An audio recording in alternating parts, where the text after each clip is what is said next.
बेचारा 5 नमाजें पढ़ाता है, सारी जिंदगी बच्चों को अलिफ बा ता सा पढ़ाता है, वो बेचारा सारी जिंदगी पीर बन ही नहीं सकता। पीर उसने ही बनना है जिसने 1.5-2 महीने गुस्ल नहीं करना, उसी ने बनना है जिसने कुछ 4-5 किलो लोहा उठा लेना है। कोई म्यार बनाओ। शेखुल हदीस ऐसे हैं जिनको मैं जानता हूं, बेचारों की बेटियों की शादियां नहीं हो सकी, पैसे कोई नहीं, और तुमने गवैये और नाथ खां अमीर कर दिए। जो जाके गवैयों के पास सोर सीधी करके आए तपला सरंगी पे, वो तुमने अमीर कर दिए, करोड़पति कर दिए।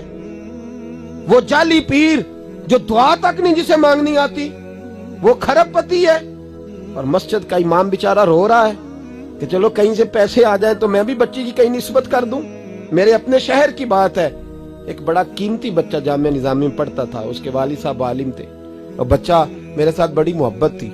छोड़ छाड़ के वो बच्चा कहने लगा मैं साउथ कोरिया जा रहा हूं, मैंने नहीं पढ़ना।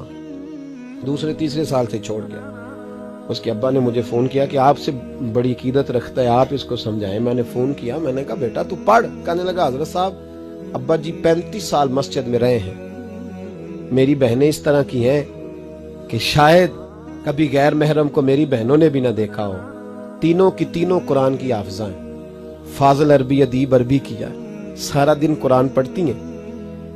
थक गया मेरा बूढ़ा सफेद दाढ़ी वाला आलिम बाप रिश्ता ढूंढते पर रिश्ता नहीं मिला, क्योंकि हम मस्जिद की छत पे रहते हैं। एक बीबी रिश्ता देखने आई थी, और जब वो छत पे चढ़ने लगी, रिश्ता दिखाने वाली उसको लेके आई, छत पे चढ़ने लगी तो चढ़ते चढ़ते कहने लगी ओहो ये मस्जिद में रहते हैं, मेरा बेटा ससुराल आएगा तो दोस्तों कहां बिठाएगा, मैंने नहीं करना रिश्ता। कहते हैं मिन्नत की मेरे बाप ने कि छत पे जाके देख तो ले। कहने लगी ना भाई रिश्ता नहीं करना। इतना जुल्म इस कौम ने किया, इतनी ज्यादती। कहने लगा साहब मैंने नहीं पढ़ना, मैंने माल कमाना है, इसलिए कि मेरी बहनें रोती हैं। खुदा का खौफ करो, एक नात से भी गुजारा हो जाता है, मेहरबानी करो। और नात के लिए सोर की जरूरत नहीं होती, इश्क की जरूरत होती है। बस कर दो, बड़ा हो गया। मदारस के बच्चों को वो रोटी खाने को मिलती है जो मैं और आप खाएं तो बीमार हो जाएं, बीमार हो जाएं, जो मदारस के बच्चों को रोटी खाने को मिलती है। और इनको जिस तरह इनका इस्तेसाल किया जाता है, लाइनों में लगा के इन्हें खैरात की तरह खाना दिया जाता है, और जो इन बेचारों का अशर होता है 100 रुपया खत्म के बाद जब चौधरी साहब देते हैं तो 200 वो बातें भी सुनाते। ये जुल्म कर रहे हो। रबीउल अव्वल आएगा तो यहाँ जनाब मेले लगेंगे, और यहाँ हालत ये होगी कि 25,000, 50,000, 60 कहां से आया तुम्हारे पास पैसा?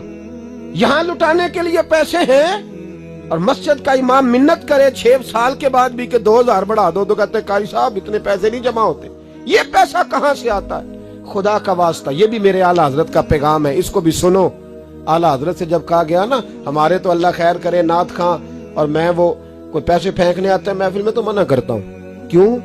इसलिए कि जब दथियों वाले पैसे लेके आते हैं ना मस्जिदों में और महफिलों में, तो फ्रंट सीटें फिर दथियों वालों के हाथों में होती है। गरीब महफिल मिलाद में भी छुप के बैठता है पीछे, और नाथ खां भी याद कर लेता है कि ज्यादा नोट किसने पकड़े हुए, ज्यादा नोट किसके हाथ में। वो फिर कहता है हाजी साहब है शेर तुहाडी नजर जे।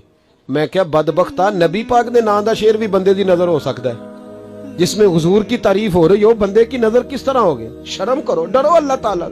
सिर्फ दौलत की खातर ये भी फिक्र रजा है, करूं मद है अहले दुवल रजा, मैं करूं मद है अहले दुवल रजा, पड़े इस बला में मेरी भला, मैं गदा हूं अपने करीब।